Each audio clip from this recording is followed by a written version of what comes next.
നമസ്കാരം. എല്ലാ പ്രിയപ്പെട്ട കൂട്ടുകാർക്കും ഭാസിസ് അക്കാഡമിയുടെ മറ്റൊരു വീഡിയോയിലേക്ക് ഹാർദമായ സ്വാഗതം.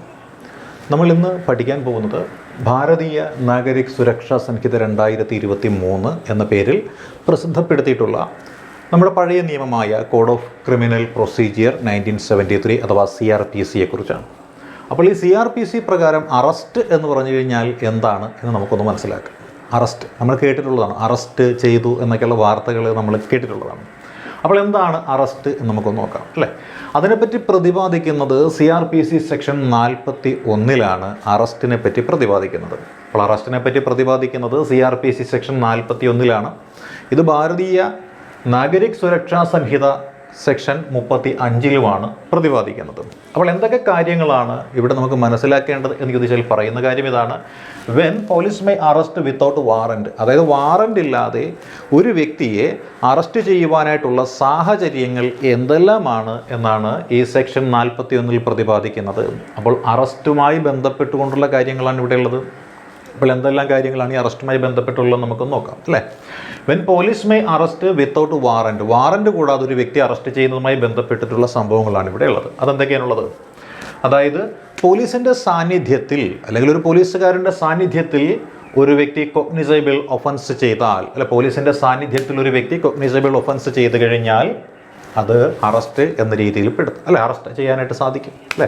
കോഗ്നിസബിൾ ഒഫൻസ് ചെയ്ത് കഴിഞ്ഞാൽ, കോഗ്നിസബിൾ ഒഫൻസ് നമുക്കറിയാം വാറൻറ്റ് കൂടാതെ അറസ്റ്റ് ചെയ്യാൻ സാധിക്കുന്ന കുറ്റകൃത്യങ്ങളെയാണ് നമ്മൾ കോഗ്നിസബിൾ ഒഫൻസ് എന്ന് വിശേഷിപ്പിക്കുന്നത്.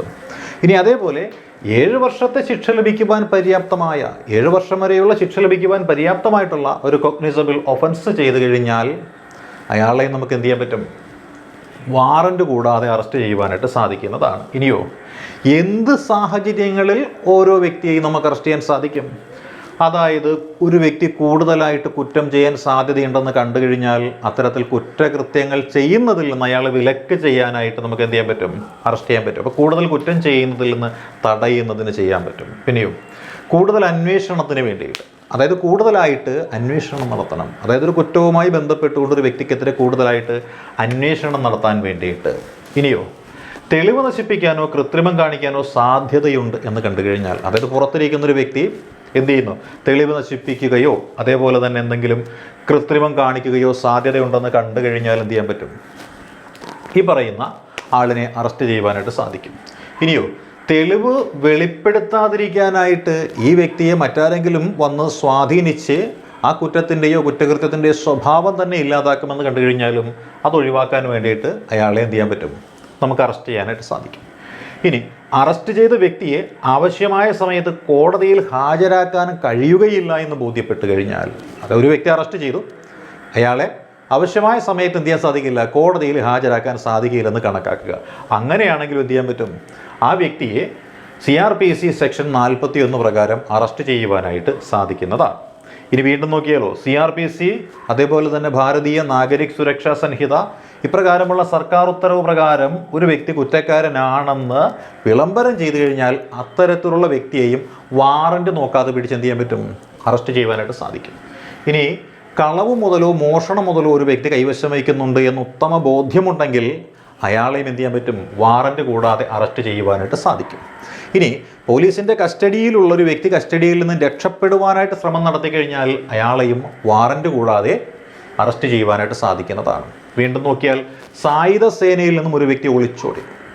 നമ്മുടെ സായുധ സേനകൾ നമുക്കറിയാം അല്ലേ, പാരാമിലിറ്ററി ഫോഴ്സസ് ഉണ്ട്, ഇന്ത്യൻ ആർമിയുണ്ട്, നേവി ഉണ്ട്, എയർഫോഴ്സ് ഉണ്ട്. അപ്പോൾ അത്തരത്തിലുള്ള സായുധ സേനകളിൽ നിന്ന് ഒരു വ്യക്തി ഒളിച്ചോടിപ്പോയി. അപ്പോൾ അത്തരത്തിൽ ഒളിച്ചോടിപ്പോയ വ്യക്തിയെ എന്ത് ചെയ്യാൻ പറ്റും? വാറൻറ്റ് കൂടാതെ അറസ്റ്റ് ചെയ്യുവാനായിട്ട് സാധിക്കുന്നതാണ്.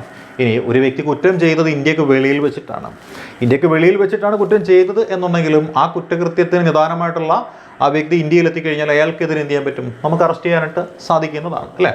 ഇനി വീണ്ടും നോക്കിയാൽ ഒരു വ്യക്തിയുടെ അറസ്റ്റിനായിട്ട് രേഖാമൂലമോ വാക്കാലോ മുകളിൽ നിന്ന് മേലധികാരിയുടെ ഒരു ഉത്തരവ് ലഭിച്ചാലും നമുക്ക് എന്ത് ചെയ്യാൻ പറ്റും? ഒരു വ്യക്തിയെ അറസ്റ്റ് ചെയ്യുവാനായിട്ട് സാധിക്കുന്നതാണ്.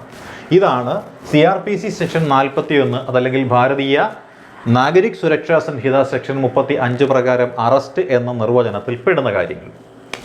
ഇനി നമുക്ക് CRPC 41A എന്താണ് എന്ന് നോക്കാം അല്ലേ. CRPC 41A എന്ന് വെച്ചാൽ എന്താണ്? നോട്ടീസ് ഓഫ് അപ്പിയറൻസ് അല്ലെ, notice of appearance before police officers, അതായത് പോലീസ് ഉദ്യോഗസ്ഥർക്ക് മുന്നിൽ ഹാജരാകുവാനായിട്ട് നോട്ടീസ് ലഭിക്കുന്നു എന്നാണ് ഇതുകൊണ്ട് അർത്ഥമാക്കുന്നത്, അല്ലേ? പോലീസ് ഉദ്യോഗസ്ഥൻ്റെ മുൻപാകെ ഹാജരാകാനുള്ള നോട്ടീസാണ് ഇതുവഴി ലഭിക്കുന്നത്. അപ്പോൾ എന്തായിരിക്കും ഇവിടെ വേണ്ടത്? കുറ്റം ചെയ്തതിന് ന്യായമായ ഒരു സംശയമുണ്ടെങ്കിൽ, അല്ലേ, ആ സംശയം നിലനിൽക്കുന്ന വ്യക്തിയെ പോലീസ് ഉദ്യോഗസ്ഥന് മുന്നിലേക്ക് ഹാജരാക്കുവാനായിട്ട് നോട്ടീസ് നൽകുകയാണ് ചെയ്യുന്നത്. കുറ്റം ചെയ്തതിന് ന്യായമായ സംശയം നിലനിൽക്കുന്ന ഒരു വ്യക്തിയെ പോലീസ് ഉദ്യോഗസ്ഥന് മുന്നിലേക്ക് ഹാജരാകുവാനായിട്ട് നോട്ടീസ് നൽകുന്നു. ഇതാണ് CRPC സെക്ഷൻ 41A പ്രതിപാദിക്കുന്നത്. ഇവിടെ എന്താ വേണ്ടത്? നോട്ടീസ് ലഭിക്കുന്ന വ്യക്തി ചില നിബന്ധനകൾ പാലിക്കുവാനായിട്ട് ബാധ്യതപ്പെട്ട വ്യക്തിയാണ്, അല്ലേ? നോട്ടീസ് ലഭിക്കുന്ന വ്യക്തി ചില നിബന്ധനകൾ പാലിക്കുവാനായിട്ട് ബാധ്യതപ്പെട്ട വ്യക്തിയാണ്.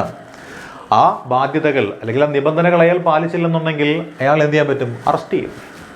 ഇനിയോ, നോട്ടീസ് നൽകപ്പെട്ട വ്യക്തി നിബന്ധനകൾ പാലിക്കുന്നതിൽ വീഴ്ച വരുത്തിയാൽ അയാളെ പോലീസിനെ അറസ്റ്റ് രേഖപ്പെടുത്താമെന്ന് വ്യവസ്ഥയുണ്ട്.